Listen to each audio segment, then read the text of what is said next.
everyone, welcome back to my channel once again and I'm back with lots of energy. तो अब क्या कर सकते हैं, आगे बढ़ना पड़ेगा और देखते हैं क्या कैसे मैनेज हो सकता है। तो इस वीडियो में मैं डिस्कस करने वाली हूँ मेरा प्लान, आगे मैं कैसे बढ़ने वाली हूँ और इसके आगे हम कैसे सब कुछ प्लान करेंगे और ये सारा कुछ मैं मैनेज कैसे करने वाली हूँ। और इसमें बहुत सारे डिस्कशंस होने वाले हैं इस वीडियो में और मैं कोई कंफ्यूजन नहीं रखना चाहती आपके लिए भी और अपने लिए भी, और इसीलिए मैं क्लैरिटी दे देना चाहती हूँ कि कैसे क्या क्या आगे चीज़ें फॉरवर्ड जाएंगी। ठीक है, तो आप लोग को जो भी इस वीडियो को अभी देखो या फिर बाद में देखो उस अकॉर्डिंग खुद को शेड्यूल कर सकते हो। तो इसमें ये होगा कि आप लोग मेरे साथ कैसे प्रिपेयर कर सकते हो और इससे आपको क्या हेल्प मिलेगी, मैं ये भी डिस्कस करूंगी। और कितने मॉक्स नीडेड होते हैं, ये बेसिक क्वेश्चंस होते हैं और भी जो भी होगा प्रिपरेशन लाइक वो सारा मैं डिस्कस करने वाली हूँ इस वीडियो में। प्लीज इस वीडियो को एंड तक देखना। आप भले ही 2x पे देख लो, इट्स फाइन, और जिसके पास यूट्यूब प्रीमियम है तो 3x पे देख सकते हैं, मुझे कोई प्रॉब्लम नहीं है। बट इस वीडियो को एंड तक देखना जरूर, क्योंकि इसमें बहुत सारे पॉइंट्स ऐसे होंगे जो आप मिस आउट ना कर दो। ठीक है, तो मैं मंडे से स्टार्ट करने वाली हूँ अपनी पढ़ाई और that is 23 March, okay, Monday को। और ये ऐसा क्यों है, इसका रीजन है अभी मैं घर पे अकेली हूँ और एंड पापा दादी और मेरा भाई है, भाई के मेरे बोर्ड्स चल रहे हैं और मम्मी है नहीं यहाँ पे, मम्मी मामा के यहाँ गई है झांसी, इसलिए क्योंकि मामा का ओपन हार्ट सर्जरी हुआ था और कंडीशंस काफ़ी क्रिटिकल थी, तो इसलिए उनको जाना था और हम काफ़ी टाइम हो गया मम्मी को गए हुए झांसी, तो इसलिए। और मम्मी हमेशा डिले करती थी मेरे एग्जाम्स की वजह से कि मेरा एग्जाम हो जाए, और इस बार मैंने ज़बरदस्ती करके उनको भेजा।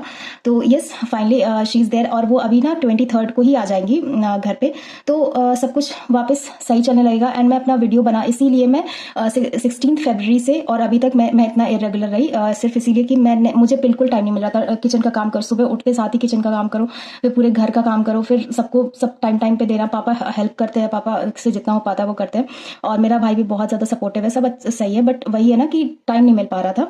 और इस टाइम पे बोर्ड्स एग्जाम चल रहे, तो जहां मैं काम करती हूँ, आप बहुत सारे लोग को डाउट होता है कि मैं किसी कंपनी में काम करती हूँ। नहीं, एक छोटा सा यूट्यूब चैनल है कोडिट अप करके, आप लोग सर्च कर सकते हो, मैं वहां वर्क करती हूँ, काइंड ऑफ स्टार्टअप कह सकते हो आप, बट ये एजुकेशन चैनल है। और यहाँ पे मैं अभी वर्क कर रही हूँ एज अ पार्ट टाइम, और अभी पार्ट टाइम नहीं फुल टाइम हो चुका है, क्योंकि इसलिए सर ने पहले ही बोल दिया था कि फेब एंड मार्च ये हमारा क्रूशियल मंथ्स है, ये 2 मंथ्स में बोर्ड्स के एग्जाम चलते हैं और इसमें हमें थोड़ा सा टाइम चाहिए होगा आप लोग का, तो हम लोग भी रेडी थे इस चीज़ के लिए। तो ये भी चल रहा था, तो इसलिए इन सब में ना टाइम नहीं मिल पा रहा था बिल्कुल भी पढ़ाई का, तो मैंने भी सोचा था इसी बहाने ब्रेक हो जाएगा। और yes, finally it's all done, और एग्जाम भी क्लियर नहीं हुआ है, कोई दिक्कत नहीं है, आगे फिर से मूव करते हैं और इस बार डबल एफर्ट्स के साथ मेहनत करेंगे और होपफुली वील सक्सीड। ओके, जिनका भी है कि वो बहुत ज़्यादा सैड है, बिल्कुल भी नहीं, आप मुझे देख लीजिए, आगे बढ़ना पड़ेगा। अगर हमें जॉब चाहिए तो आगे मेहनत करना पड़ेगा, अगर अभी वाला जो हमने टाइम खो दिया तो फिर ये वापस नहीं मिलेगा। देखिए, अब मूव करते हैं। पहले मैं अपना डिसीजन बता देती हूँ। यहाँ पे बहुत सारे स्टूडेंट्स होंगे जो बिगनर होंगे, सेकंड वाले होंगे रिपीटर्स होंगे, एंड थर्ड वो होंगे जो रिपीटर्स हैं प्लस वो बैंक के साथ साथ एसएससी को भी टारगेट कर रहे हैं। एसएससी में भी सिर्फ एसएससी सीजीएल, क्योंकि मैंने यूजुअली देखा जो बैंक वाले स्टूडेंट्स होते हैं वो एसएससी सीएचएसएल या फिर एसएससी की बाकी अदर वैकेंसीज के लिए फॉर्म फिलअप नहीं करते हैं, वो सिर्फ एसएससी सीजीएल को टारगेट करते हैं। तो मैं भी उन्हीं में से हूँ, मेरा भी टारगेट एसएससी सीजीएल ही है। ठीक है, और इसलिए भी मेरे लिए ईजी हो जाएगा थोड़ा सा ये, क्योंकि मेरा ना जो ऑलमोस्ट इसका सिलेबस है ना वो सारा कंप्लीटेड है, और जो रिपीटर्स होंगे उनका भी सिलेबस कंप्लीट होगा, और जो बिगनर होंगे बिल्कुल भी कोशिश मत करना कि आप एसएससी सीजीएल और बैंक के साथ में प्रिपरेशन करोगे, बिल्कुल भी नहीं। आप एक प्रिपरेशन एक टाइम पे, अगर आप बिगनर हो, आप बैंकिंग की तरफ जाना चाहते हो तो सिर्फ और सिर्फ उसी की प्रिपरेशन करो, उसका सारा सिलेबस कंप्लीट करो। हाँ, उसके बाद से आप मॉक टेस्ट वगैरह अच्छे से प्रैक्टिस करो, उसके बाद आप साइड में एसएससी सीजीएल के लिए पढ़ सकते हो, वो आपका फिर बाद में डिसीजन होगा। ठीक है, तो मेरा सिलेबस यहाँ का हो चुका है, प्रैक्टिस भी मैंने की हुई है इसकी, मुझे बस इसमें ना मॉक टेस्ट देना है। और अगर आप लोग मुझे बताना कि एसएससी सीजीएल की आप लोग प्रिपरेशन कर रहे हो या नहीं, तो मॉक टेस्ट का वीडियो मैं अपलोड करूंगी इसका, और अगर आप लोग लाइक इंटरेस्टेड नहीं होंगे तो मैं इसका मॉक टेस्ट का वीडियो अपलोड नहीं करूंगी, मैं बस शॉर्ट फॉर्मेट में अपलोड करूंगी, जिससे बस मेरा मार्क्स और मेरी प्रोग्रेस पता चले, और ये मैं इसलिए करूंगी कि कंसिस्टेंसी बनी रहे। ठीक है, मॉक टेस्ट मुझे बस देना है इसका, और उसके बाद मुझे मैथ्स में इसमें थोड़ा प्रैक्टिस करनी है, और डेफिनेटली इसका मुझे हेल्पफुल रहेगा बैंकिंग में भी, क्योंकि ऑलमोस्ट सेम सिलेबस है, और बस इसमें एडवांस मैथ्स का थोड़ा सा पोर्शन आ जाता है, मुझे इस पे थोड़ा सा मेहनत करने की जरूरत है, तो मुझे बस इतना करना है, और बाकी मॉक टेस्ट वगैरह से प्रैक्टिस हो जाएगी, और मेरे जो नोट्स हैं वहां से रिवीजन हो जाएगा, और इसके लिए मैं अपना टाइम मैनेज कर लूंगी। फॉर एग्जांपल अगर मैं 12 आवर्स पढ़ती हूँ फॉर एग्जांपल, तो उसमें मैं 4 आवर्स एसएससी को दूंगी एंड बाकी के 8 आवर्स में बैंकिंग के सेक्टर को दूंगी। तो इसलिए ऐसे करके मैं करने में, देखो जरूरी नहीं है कि मेरा एग्जाम क्लियर हो, डेफिनेटली 4 आवर्स देने से काम नहीं चलेगा। देखते हैं कैसे क्या होता है, इसको मैं साइड में मैनेज करूंगी, बट कोशिश करूंगी, क्योंकि इसका जो एग्जाम है ना वो मई या फिर जून में शेड्यूल है, और मोस्ट प्रोबेबली ये बहुत ज़्यादा डिले हो भी सकता है, तो ये जुलाई तक जाएगा, उसके एक्स्ट्रा तो नहीं जाने वाला। तो ये प्रीलिम्स का दे दूंगी। इसमें ना मेंस इसमें आंसर की भी आ जाती है, इससे एक डिसाइड हो जाता है कि आपके कितने मार्क्स रहने वाले हैं और आप क्लियर करोगे प्रीलिम्स या नहीं, और उसी अकॉर्डिंग मैं डिसाइड करूंगी फिर आगे की प्लानिंग हमें मेंस का कैसे टारगेट करना अगर एसएससी सीजीएल का प्रीलिम्स क्लियर होता है तो ये हो गया एसएससी सीजीएल का। मैंने आपको बता दिया कि कैसे मैं क्या करने वाली हूँ। अब मूव करते हैं बैंकिंग पे। तो बैंक में ना एक तो होंगे बिगनर्स। देखो ऐसी कोई स्ट्रेटजी नहीं होती है किसी के लिए स्पेसिफिकली। एक होंगे बिगिनर्स और एक होंगे रिपीटर्स। ओके, जैसे मैं हूँ रिपीटर, तो बिगिनर के लिए कोई ऐसी स्पेसिफिक बस कुछ चीजें हैं जो आपको ध्यान रखनी है। फर्स्ट है कंसिस्टेंसी, और ये दोनों के लिए इंपॉर्टेंट है, रिपीटर्स के लिए भी और बिगिनर्स के लिए भी। कंसिस्टेंसी। सेकंड जो है सिर्फ एक सोर्स। हमेशा मैंने सारी स्ट्रेटजीज में अपने बताया है कि एक सोर्स, और जो बिगिनर्स हैं वो अगर आप चाहते हो कि मैं आपको कोई स्पेसिफिक स्ट्रेटजी बताऊं, फॉर एग्जांपल जीए की बहुत ज़्यादा डिमांड आती है क्योंकि मेरे मार्क्स अराउंड 20+ हमेशा ही रहते हैं। आपने देखा होगा मेंस वाले जितने भी स्कोर कार्ड थे। देखो मैंने ना मेंस वाले जो मेंस कह रही हूँ, प्लेलिस्ट मैंने जो है ना वो मैंने काफ़ी ज़्यादा सिंप्लीफाई करके बना दिया है। उसमें स्ट्रेटजी की अलग प्लेलिस्ट है, ठीक है, और उसके बाद उसकी क्या कहते हैं रिजल्ट्स और एनालिसिस की अलग प्लेलिस्ट है, वहां से आप लोग देख सकते हो, और मॉक टेस्ट की अलग प्लेलिस्ट है। तो जिनको अभी प्रैक्टिस करना वो आप देख सकते हैं वहां से। तो ये मैंने सिंप्लीफाई कर दिया प्लेलिस्ट। और उसके बाद सिर्फ एक सोर्स फॉलो करो, बिगनर्स के लिए है ये, और रिपीटर्स के लिए भी सेम है। चाहे वो जीए हो, मैथ्स हो, अपना टीचर सेलेक्ट करो। आप किसी भी टीचर से 4 से 5 दिन पढ़ो और 4 to 5 डेज आप पढ़ो, और अगर आपको समझ में आता है तो आप उनके साथ कंटिन्यू कर सकते हो, नहीं समझ में आता दूसरा टीचर चूज कर लो, अभी आपके पास थोड़ा सा टाइम है, ठीक है। तो ये बिगनर्स के लिए, और आपको सब्जेक्ट वाइज स्ट्रेटेजी देखनी है तो आप देख सकते हो। हाँ, और आपको बिगनर्स होके आपको मॉक टेस्ट कब लगाना चाहिए मैं ये बता देती हूँ। जब आपका 50% सिलेबस कंप्लीट हो जाए। फॉर एग्जाम्पल मैं अगर मैथ्स की बात करूँ तो मैथ्स में आप स्पीड मैथ्स कर ले रहे हो, ठीक है, और डीआई कर ले रहे हो, तो आप डन हो, आप मैथ्स के लिए सेक्शनल मॉक टेस्ट लगा सकते हो। इंग्लिश में अगर आपने नॉर्मल रीडिंग वगैरह कर रखा है तो भी आप मॉक टेस्ट लगा सकते हो। और बात करें रीजनिंग में अगर आपका मिसलेनियस पोर्शन कंप्लीट हो गया है तो ये आप कर सकते हो। पजल की प्रैक्टिस चलती रहेगी, डीआई और अर्थमेटिक की प्रैक्टिस चलती रहेगी। आपका जब ओवरऑल ये सारा कुछ कंप्लीट हो जाए आप मॉक टेस्ट लगा सकते हो, और जो आपका एरिया वीक है उस अकॉर्डिंग आप उसका सेक्शनल मॉक टेस्ट लगा सकते हो।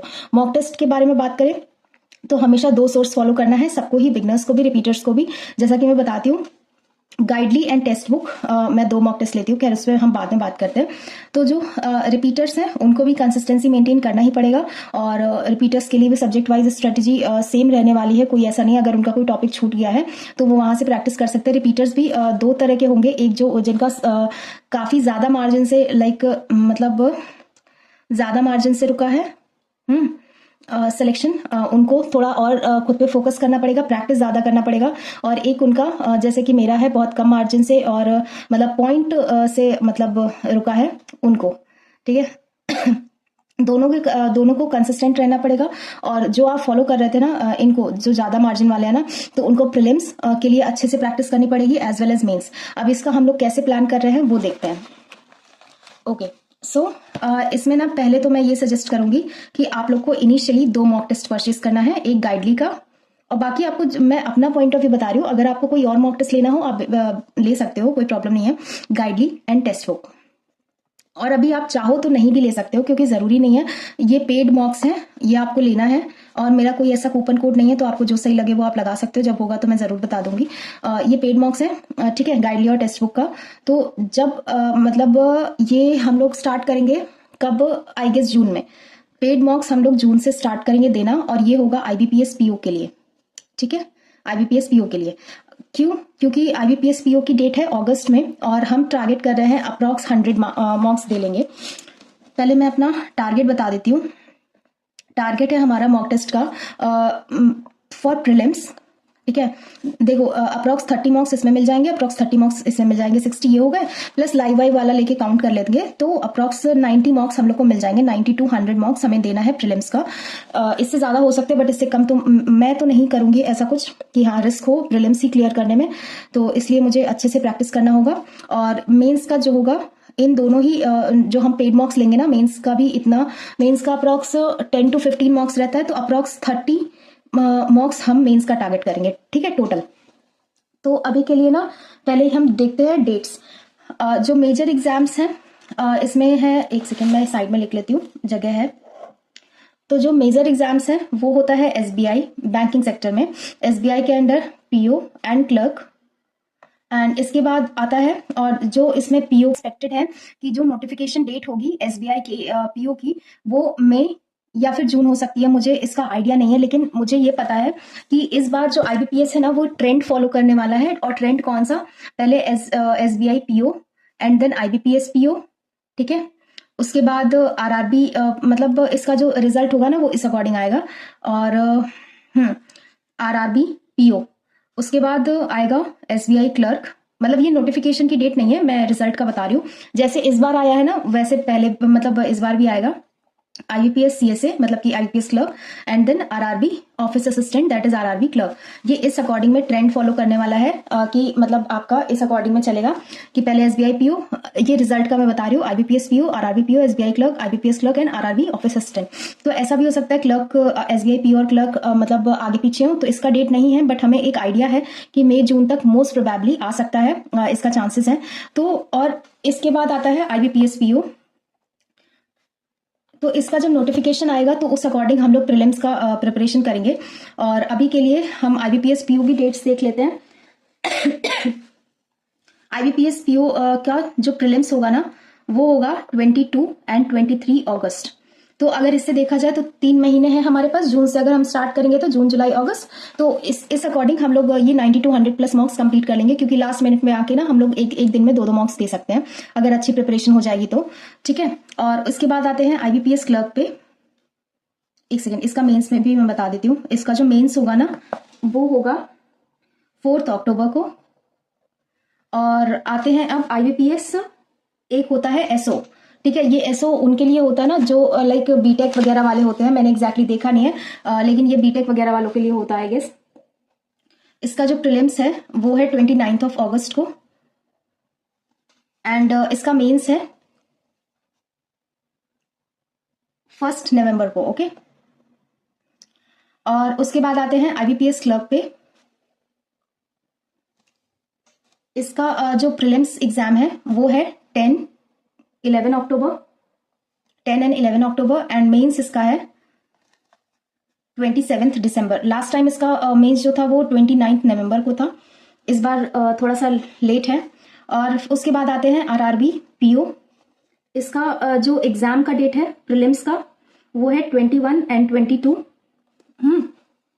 एंड उसके बाद एक सेकेंड में इसका 21 एंड 22 मंथ्स, मुझे थोड़ा सा कंफ्यूजन है मुझे मंथ्स की, एक सेकेंड मैं इसको चेक कर लेती हूँ एक बार।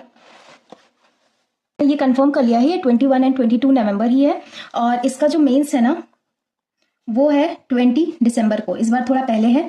और जो आरआरबी ऑफिस असिस्टेंट का होता है, आई होप आपको विजिबल हो, आरआरबी जो ऑफिस असिस्टेंट का होता है वो प्रीलिम्स है इसका 6, 12 एंड 13 दिसंबर को। और इसका जो मेंस है वो है 30 जनवरी को, ओके। और इन सबका जो exam prelims and mains exam date है ना उसी के अकॉर्डिंग हमें प्रिपरेशन करनी है। और ये बहुत अच्छा है, देखो अगर हम आईबीपीएस पीओ को टारगेट करेंगे स्टार्टिंग में और हम इतने इतने मार्क्स लगाएंगे इसके, तो डेफिनेटली ये हमें हेल्पफुल करेगा आईबीपीएस क्लर्क में। उसके बाद ये हेल्पफुल रहेगा आरआरबी पीओ में एंड आरआरबी ओए में।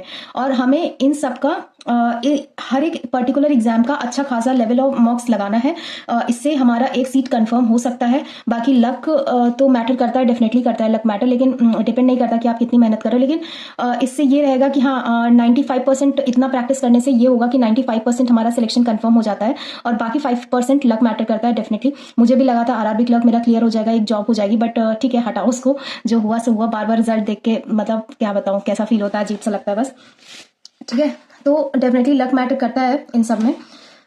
अब आते हैं कि हमें फाइनली शेड्यूल कैसे बनाना है। तो सबकी जो टू डू लिस्ट होती है ना, पहले तो आते हैं टू डू लिस्ट पे। ये आपको बनाना है डेली बेसिस पे। डेली बेसिस पे ये बनाना है आपको, और ये मैं नहीं बताऊंगी, ये आपको करना है, क्योंकि मैं ऐसा मानती हूँ ना, मैं भी आप लोग की तरह ही हूँ। मैं कोई ऐसा प्रो तो हूँ नहीं, बस हाँ ये होता है ना कि फेलियर से थोड़ा ज़्यादा एक्सपीरियंसेस मिल जाते हैं। तो इसलिए मैं ये बोलूँगी कि आप लोग डेली बेसिस पे अपना टू डू लिस्ट बनाओ, और अगर मैं इसको अपने अकॉर्डिंग बना के भेजूंगी ना, तो वो आप लोग फॉलो नहीं कर पाओगे, क्योंकि मेरा जो है मेरा अलग है, आप लोग का टाइम अलग है। मुझे मतलब उस टाइम में क्या करना होता है, मतलब थोड़ा बहुत घर का काम कर लूँगी, उसके बाद अपनी जॉब कर लूँगी, उसके बाद भी और सारी चीज़ें होती हैं, लाइक यूट्यूब पे वीडियो बनाना और ये सारा कुछ करना, तो वो मैं दे लूँगी वहाँ पे। तो इसलिए मेरा जो टाइम निकल के आएगा ना, मैं खुद को पुश करने की कोशिश करती हूँ, मैं बैठी रहती हूँ और पढ़ती रहती हूँ, लेकिन मेरा जो टाइम रहेगा वो मे बी 10 to 12 आवर्स का हो, और आप लोग का टाइम हो सकता है इससे ज़्यादा का हो। तो इसलिए मैं टू डू जो बना के दूंगी वो अपने अकॉर्डिंग बना के दूंगी। और अगर आप लोग बनाओगे, आप फॉर एग्जांपल कोई जॉब करता है, फुल टाइम जॉब करता है, तो उसके पास 5 to 6 आवर्स ही पढ़ने के लिए होंगे, बहुत मुश्किल से निकाल पाता है ये इंसान 5 to 6 आवर्स, तो वो अपने अकॉर्डिंग मॉडिफाई कर सकता है उसको, ठीक है। तो इसीलिए आप लोग उस अकॉर्डिंग ही बनाओ अपनी टू डू लिस्ट, लेकिन डेली बेसिस पे। और जब आप सोने जाओ ना, जब आप उसको टिक करते हो या फिर उसको कट करते हो, मतलब उसको, तो वो एक अलग सेटिस्फैक्शन फील होता है कि हाँ आपने एक मतलब कुछ अचीव किया है आज दिन में, आज का दिन आपका वेस्ट नहीं किया है। और अगर कोई दिन वेस्ट चला जाए, इट्स कंप्लीटली फाइन, आप संडे का ब्रेक ले सकते हो, क्योंकि मुझे पता है बहुत एग्जॉस्टिव हो जाता है कंटिन्यूसली पढ़ना, और जो इतने साल से प्रिपरेशन कर रहे हैं उनके लिए तो बहुत ज़्यादा हो जाता है। तो अगर आप काफ़ी टाइम से प्रिपरेशन कर रहे हैं गाइज, प्लीज़ आप इसको फॉलो कीजिए, और you will clear the exam. मतलब देखो, लक मैटर करता है डेफिनेटली, लेकिन 95% चांसेस होगा कि इतनी मेहनत के बाद आपका एग्जाम जरूर क्लियर हो जाएगा। तो आते हैं आप मॉक टेस्ट पे।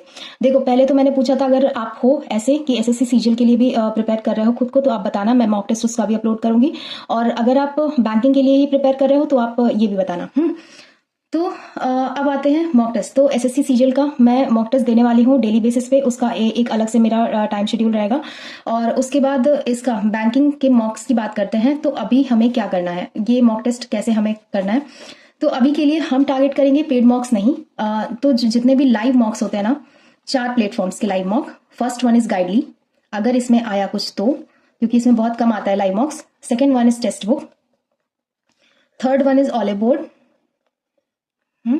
And fourth one is smart किया। मुझे इसका आइडिया नहीं है, ठीक है, कि इसमें आता है मॉक टेस्ट की नहीं, बट हम ये चारों मॉक टेस्ट सर्च करेंगे और देखेंगे जिसमें भी लाइव चल रहा होगा, जिस भी एग्जाम का चल रहा होगा बैंकिंग रिलेटेड, इन सबका मॉक टेस्ट अटेम्प्ट करना है अभी से। फॉर एग्जाम्पल आज कितनी है, आज नवरात्रि का फर्स्ट डे है, मेरा फास्ट है आप लोग का भी होगा।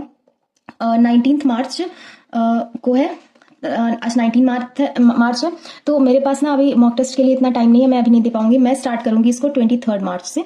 और अगर आप लोग चाहो तो अभी जो लाइव मॉक चल रहे होंगे, मैं अपने टेलीग्राम पे अपडेट करती रहूंगी, वहां से आप दे सकते हो लाइव मॉक्स। और नहीं तो मैं शॉर्ट्स के थ्रू या फिर पोस्ट, हाँ ये सही रहेगा, वाईटी पोस्ट के थ्रू मैं इसको देती रहूंगी कि कहाँ पे लाइव है, क्योंकि बहुत सारे लोग हैं जो टेलीग्राम यूज नहीं करते हैं। डेफिनेटली वो बहुत ज्यादा लाइक डिस्ट्रैक्शंस होते हैं उससे टेलीग्राम से, बट मैं क्या करती हूँ ना, मैं म्यूट करके रखती हूँ कि इतना मैसेज ना आए, क्योंकि बहुत ज्यादा मैसेज आते हैं ना तो मुझे बहुत ज्यादा इरिटेशन होने लगती है। तो मेरे फोन में ज्यादा ऐप्स इसीलिए नहीं रहते, बहुत ज्यादा नोटिफिकेशन आना मुझे बहुत ज्यादा इरिटेट करता है, ठीक है। तो मैं वाईटी पोस्ट के थ्रू मैं ये आपको बताती रहूंगी कौन कौन सा लाइव मॉक्स आप दे सकते हैं और कौन सा लाइव है, ठीक है।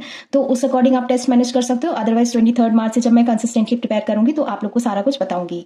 और मॉक टेस्ट इसके अभी मार्च और अप्रैल हमें जैसे जिनका बहुत ज्यादा मार्जिन से रहा है मेंस, उनको भी मेंस की क्लासेस करनी है, कुछ डिफरेंट नहीं है मेंस के क्लासेस, एंड ये प्रीलिम्स वाले मॉक टेस्ट, ठीक है, प्रीलिम्स मॉक, इससे ज्यादा कुछ नहीं। और जिनका प्रीलिम्स भी रुक रहा है तो उनको प्रीलिम्स के मॉक और प्रीलिम्स की क्लासेस एंड प्रैक्टिस सभी के लिए करना है। और जब एक बार आपका प्रीलिम्स के मॉक में डिसेंट स्कोर बनने लगे, मैं यार पता है मैं पूरा लिख नहीं रही हूँ, लेकिन प्लीज आप मेरे वर्डिंग्स पे फोकस करना। तो जिनका प्रीलिम्स क्लियर नहीं हुआ है, मैं एक बार ऐसे कर देती हूँ, जिनका प्रीलिम्स क्लियर नहीं हुआ है उनको क्या करना है, प्रीलिम्स की क्लासेस लेनी है, प्रीलिम्स की क्लासेस लेनी है प्लस मॉक्स लगाना है, ठीक है, ज्यादा से ज्यादा मॉक। और एक बार जब आप ये स्पीड अटेन कर लो मॉक वाली कि हाँ आपका एक डिसेंट स्कोर आ रहा है, आपकी मतलब कोशिश करना 85 परसेंटाइल से अबव जाए आपका, ठीक है, 80 या 85 परसेंटाइल से अबव आपका हो रहा है तो आप प्रीलिम्स की क्लासेस बंद कर देना, स्टार्ट करना मेंस की क्लासेस, मेंस क्लासेस और प्रीलिम्स मॉक। और अभी के लिए कुछ टाइम तक का प्लान यही है, अप्रैल तक का, टिल अप्रैल हम यही करने वाले हैं। डेली बेसिस पे मॉक्स नहीं देंगे, और ये बस लाइव वाले जो फ्री वाले मॉक्स होते हैं ना, जो कि सब अवेल कर सकते हैं, वो वाला दिया जाएगा। और उसके बाद पेड मॉक्स हम लोग स्टार्ट करेंगे। देखो SBI PO का नोटिफिकेशन का कुछ भी सर्टेनिटी अगर हुआ, न्यूज़ आ जाएगी, पता चल जाएगा, तो फिर हम SBI PO का तो इतना मॉक्स शायद हम लोग ना दे पाएं, क्योंकि शायद 45 हाँ आफ्टर 45 डेज शायद एग्जाम होता है, और नोटिफिकेशन के साथ आते ही हम लोग स्टार्ट कर देंगे मॉक टेस्ट देना SBI का, ठीक है। और IBPS PO के लिए हमारे पास इनफ टाइम होगा, क्योंकि हमें उसका डेट पता है, तो उसी अकॉर्डिंग हम अपना प्लान शेड्यूल कर सकते हैं। तो हम लोग जो होगा IBPS PO और फर्दर एग्जाम्स के लिए टारगेट करेंगे 100 मॉक्स, और this will include paid मॉक्स plus free mock, ठीक है। पेड प्लस फ्री ये दोनों इंक्लूड करेगा, और 100 मॉक्स का हमें टारगेट लेना है। इतना प्रीलिम्स का तो हमें देना ही देना है, और मेंस का जितना मार्क्स होगा हमारी ये पेड में, गाइडली एंड टेक्स्ट बुक का पेड वाला लेना है। मैं इन्हीं दोनों का लूंगी, आप लोग किसी का भी ले सकते हैं। देखो ऑलिव बोर्ड का बहुत कॉस्टली है, मैं अफोर्ड नहीं कर सकती, लेकिन जो अफोर्ड कर सकते हैं, बहुत अच्छा टेस्ट सीरीज होता है, आप ले सकते हो, ठीक है। स्मार्ट कीड़ा का इतना मुझे आइडिया नहीं है, लेकिन एक बार मैंने परचेज किया था तो मुझे लेवल थोड़ा सा बहुत ज़्यादा डिफिकल्ट लगा था, मतलब एग्जाम लेवल नहीं लगा था, और उससे ऊपर भी नहीं, मतलब बहुत ज़्यादा हाई लेवल। अब शायद स्मार्ट कीड़ा ने थोड़ा सा मॉडिफाई किया है इसको, लेकिन फिर भी मुझे अगर बात करें कि पैटर्न की और सारा कुछ इंटरफेस वगैरह की, तो गाइडली और टेक्स्ट बुक बेस्ट लगते हैं मुझे। तो मैं इन्हीं दोनों का मॉक टेस्ट लूंगी, और इनका ना बहुत रीजनेबल रेट पे भी मिल जाता है, बहुत सस्ते मॉक टेस्ट मिल जाते हैं, और क्वालिटी बहुत अच्छी रहती है इन दोनों की ही। तो फॉर एग्जांपल एक मॉक हमने अगर गाइडली का दिया, देन नेक्स्ट डे हम टेक्स्ट बुक का देंगे, जैसा मैंने प्रीवियस ईयर्स में किया है। आप लोग को पता होगा, जो पहले से फॉलो करते आ रहे हैं, उनमें से कुछ लोग का सिलेक्शन भी हो गया है, कॉन्ग्रेचुलेशंस टू ऑल, एंड कुछ लोग का नहीं हुआ है, तो इसको हम फिर से रीस्टार्ट करने वाले हैं, ऐसे ही। तो आई होप आपको सब कुछ क्लियर हो गया होगा। मॉक टेस्ट का मैंने बता ही दिया कि हम मॉक टेस्ट कैसे टारगेट करने वाले हैं, कितने मॉक टेस्ट हम लगाएंगे हर एक एग्जाम का, ठीक है। 100 मॉक्स पर एग्जाम, ठीक है, पर एग्जाम अप्रॉक्स, मतलब 90 to 100 हो सकता है, 90 to 100 मार्क्स पर एग्जाम होगा। ये प्रीलिम्स के लिए होगा, क्योंकि प्रीलिम्स में इफ बट नहीं चाहिए, अगर हमने प्रीलिम्स क्लियर किया तभी हम मेंस में जाने वाले हैं, और मेंस का ये टारगेट होगा। देखो इसमें 15 आई गेस मॉक्स रहते हैं, और टेक्स्ट बुक में अप्रॉक्स 10 to 15 मॉक टेस्ट रहते हैं मेंस का, तो अप्रॉक्स हम 30 फुल लेंथ मॉक टेस्ट लगाएंगे। बेसिकली हमें क्या करना है, मेरा टारगेट ये, जितना भी गाइडली टेस्ट देता है, जितना भी टेक्स्ट बुक टेस्ट देता है, वो सारा टेस्ट हमें कंप्लीट करना है। 30 फुल लेंथ मॉक टेस्ट लगाएंगे, एंड इसकी प्रैक्टिस भी करना है, मॉक सेट नहीं लगाना है, एनालिसिस भी करना है। और सेक्शनल मॉक जितना भी होगा, टेक्स्ट बुक जो है 5 सेक्शनल मॉक टेस्ट देता है, एंड गाइडली भी आई थिंक सेम ही देता है, 5 या 10 ऐसे रहते हैं। सेक्शनल मॉक्स लगाना है, ठीक है, आपने फ्री टाइम में। फॉर एग्जांपल ये सेक्शनल मॉक हम लोग अप्रैल में 1-2 दे सकते हैं, फिर मई में 1-2 दे सकते हैं, ऐसे ऐसे हम लोग ट्राई करते रहेंगे, ठीक है, मेंस के लिए। तो अभी के लिए यही प्लान है। तो आपको टू डू लिस्ट बनानी है डेली बेसिस पे, ठीक है, अभी के लिए। और उसके बाद 23 मार्च से हम लोग ये लाइव मॉक टेस्ट देना स्टार्ट करेंगे, और मेंस की क्लासेस करेंगे, ठीक है। और इसके बाद रीडिंग बहुत ज़्यादा इंपॉर्टेंट है, तो मैं इसमें बता देती हूँ कि 23 मार्च से क्या क्या रहने वाला है, और इसी अकॉर्डिंग आप अपना टू डू लिस्ट बना सकते हो। और हाँ, अगर आपको अपने साइड से कुछ और ऐड ऑन करना है, देखो मुझे आप लोग की वीकनेस तो नहीं पता ना, लेकिन सबको अपनी वीकनेस पता होती है, तो उस अकॉर्डिंग आप उस सब्जेक्ट को पर्टिकुलर टाइम दे सकते हो। फॉर एग्जाम्पल जैसे किसी की मैथ्स बहुत अच्छी है, तो उसकी रीजनिंग थोड़ा सा अच्छी नहीं होगी, तो वो आप रीजनिंग पे टाइम दे सकते हो मैथ्स का। तो फॉर एग्जाम्पल मैं 23 मार्च से बता देती हूँ। स्टार्टिंग आप लोग रीडिंग से कर सकते हैं, जैसा कि मैं करूंगी। रीडिंग में एडिटोरियल, मैं पहले क्लासेस लेती थी एडिटोरियल की। जो बिगनर्स हैं वो रीडिंग ज़रूर करें, वो क्लासेस के थ्रू करें, और जो रिपीटर्स हैं उनको मैं सजेस्ट करूंगी तो आप न्यूज़पेपर के थ्रू पढ़ो, क्योंकि उसमें जो अंडरस्टैंडिंग होती है वो अलग होती है, और न्यूज़पेपर की हेडलाइंस वगैरह थोड़ा सा देख लिया कीजिए। और मैं ना एक चीज़ मतलब मैं सोच रही हूँ कि मैं डेली बेसिस पे करंट अफेयर्स भी करती जाऊँ। इससे क्या होगा, डेली CA, और ये मैं पर्सनल क्लासेस से करूँगी। देखो टीचर आप लोग को नहीं देखना है, आप लोग को पर्सनल क्लासेस का कंटेंट देखना है, बस कंटेंट इसका बहुत ज़्यादा, मतलब इसका जो आप लोग को ये सोचो इतना ज़्यादा इंपॉर्टेंट कंटेंट है। आपको ये नहीं देखना कि टीचर कैसा पढ़ा रहा है या फिर कौन सी टीचर पढ़ा रही है, बिल्कुल भी नहीं। आपको पर्सनल क्लासेस का कंटेंट, उस पर ट्रस्ट करना है, बहुत अच्छा कंटेंट होता है। मैं सोच रही हूँ डेली CA में करूँगी पर्सनल क्लासेस से। ज़्यादा टाइम का नहीं होता है, 40 to 45 मिनट्स का होता है। मुझे नहीं लगता कि इतना टाइम जाएगा, ठीक है। आप लोग इसका नोट्स मत बनाना, ठीक है, नोट्स तो बिल्कुल भी नहीं बनाना है करंट अफेयर्स का। बहुत सारे लोग पूछते हैं कि नोट्स बनाए या ना बनाए, तो नोट्स बिल्कुल भी नहीं बनाना है। अगर नोट्स बनाओगे ना, तो मेरे पास भी, मैंने ना इतना कुछ फेस किया सिर्फ इसलिए कि प्रॉपर गाइडेंस नहीं थी मेरे पास, और मैं बस मुझे जो इधर उधर से सुनाई देता था मैं उसको ट्राई करने की कोशिश करती थी। मैंने करंट अफेयर्स के इतनी मोटी मोटी कॉपीज में नोट्स बना के रखे, बट वो एग्जाम टाइम में कोई काम का नहीं है, सब बेकार है। ठीक है, तो नोट्स मत बनाना। आप क्या कर सकते हो, पीडीएफ भी पर्सनल क्लासेस की मिलती है, बहुत बहुत कम रेट्स में अवेलेबल होती है। मंथली पीडीएफ आई गेस 25 रुपए में ऐसा कुछ होता है। और हाँ, बहुत सारे लोग कहते हैं कि पर्सनल क्लासेस हिंदी में नहीं पढ़ाते, वो इंग्लिश में पढ़ाते हैं। नहीं, उनका कॉन्टेंट जो रहता है वो हिंदी में मिलता है। आप पीडीएफ उनकी लो और वहां से आप देखो। डेली वाला तो नहीं पता मुझे, मंथली वाला पता है, वो पीडीएफ पेड होती है। डेली वाला जब आप डेली करंट अफेयर्स लोगे ना तो उसमें मैम खुद ही बता देंगी, जो भी टीचर है, वो शायद ऋचा मैम नहीं है, कोई और टीचर पढ़ाती है, तो वो खुद ही बता देंगे पीडीएफ इसका कैसे अवेल करना है। तो वो आप पीडीएफ से पढ़ सकते हो जो हिंदी मीडियम के है, और आप पीडीएफ डाउनलोड करके रख सकते हो फर्दर रिविजन के लिए। और एक बार जब आप डेली सीए वाला सेशन ले लोगे देन वीकली वाला ले लोगे, और इससे आपका क्या होगा, पहले से एक आइडिया बनता जाएगा। बाद में जब मंथली वाला सेशन हम करेंगे एग्जाम के लिए ना, तो उससे बेस्ट हो जाएगा और ज्यादा अच्छा प्रिपरेशन। तो ये मैं करने वाली हूँ, आप लोग भी कर सकते हैं, ज्यादा टाइम नहीं जाएगा इसमें। तो ये जीए हो गया, इंग्लिश हो गया। और इसके बाद आता है इंग्लिश की एक्स्ट्रा प्रैक्टिस। देखो, जिनकी इंग्लिश वीक है वो ट्राई करें इंग्लिश की नॉवेल्स या फिर इंग्लिश की शॉर्ट स्टोरीज, कुछ ना कुछ रीड करना जरूर स्टार्ट कर दें। रीडिंग बहुत ज़्यादा इंपॉर्टेंट है, और मोस्ट इंपॉर्टेंट है, मतलब बहुत ज़्यादा इंपॉर्टेंट है। और इसके बाद इसमें आप ग्रामर जिसका कंप्लीट नहीं है वो कंप्लीट कर सकते हो। एरर डिटेक्शन जिनको नहीं आता वो एक्स्ट्रा क्लासेस से प्रैक्टिस कर सकते हो। निमिषा मैम की बहुत सारी जो मैराथन क्लासेस है ना, निमिषा मैम की जो मैराथन क्लासेस है वो आप ले सकते हो। ठीक है, बहुत सारी है। जिस जिस भी टॉपिक में आपको डाउट है, आपको क्लोज टेस्ट में डाउट है, आप उसके ले लो। आरसी की डाउट है वो ले लो, पैराजंबल की ले लो। ऐसे करके आप खुद का डेली शेड्यूल बनाया करो। और फोर्थ में आते हैं रीजनिंग में। रीजनिंग में जैसे कि इसमें आपको पजल में प्रॉब्लम है तो आप जिन भी टीचर्स को फॉलो करते हो आप उनका कर सकते हो। फॉर एग्जाम्पल मैं पुनीत सर को फॉलो कर सकती हूँ। तो जो प्रीलिम्स वाले स्टूडेंट्स हैं उनको नहीं आते तो उनकी 12 बजे 12 पजल आई गेस हाँ क्लास चलती है, पहले 10 बजे 10 पजल वाली चलती थी, तो वो आप फॉलो कर सकते हो। अदरवाइज अंकुश लांबा सर को बहुत सारे लोग फॉलो करते हैं, थ्रेड मेथड वगैरह से सॉल्व करते हैं, तो वो आप उनको फॉलो कर लो, उनसे प्रैक्टिस कर लो। ठीक है, और हाँ, अगर और ज्यादा प्रैक्टिस का मटेरियल चाहिए तो आप दूसरे टीचर्स की पीडीएफ ले लो और आप सॉल्व अपने तरीके से करो, तो ऐसा कर सकते हैं। और फिफ्थ पे आते हैं क्वांट्स में। क्वांट्स मेरी बहुत ज़्यादा वीक है तो इसको मैं एक्स्ट्रा टाइम दूंगी कि मैं और अच्छा से कर सकूं। डेली मैं स्पीड मैथ्स की प्रैक्टिस करूंगी और प्लस डीआई सॉल्व करूंगी एटलीस्ट 2 से 3 सेट, और इसके बाद मैं अर्थमेटिक भी सॉल्व करूंगी टाइम टाइम पे, मतलब थोड़ा थोड़ा मैं सब करूंगी ताकि ये एक फ्लो बना रहे सब कुछ का।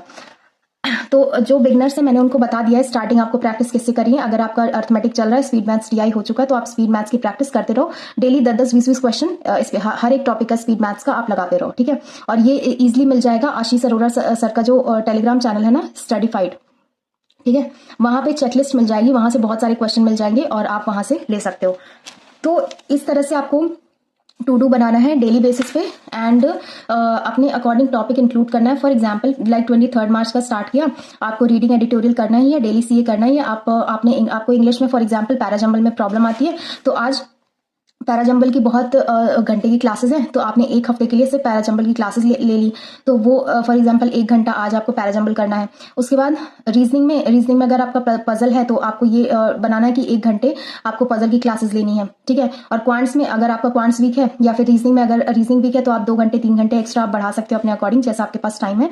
और क्वांट्स में डेली बेसिस पे 20 या 30 जितना भी स्पीड मैथ्स आप कर सको उतना करना है, और डीआई आप कर सकते हो, अर्थमेटिक।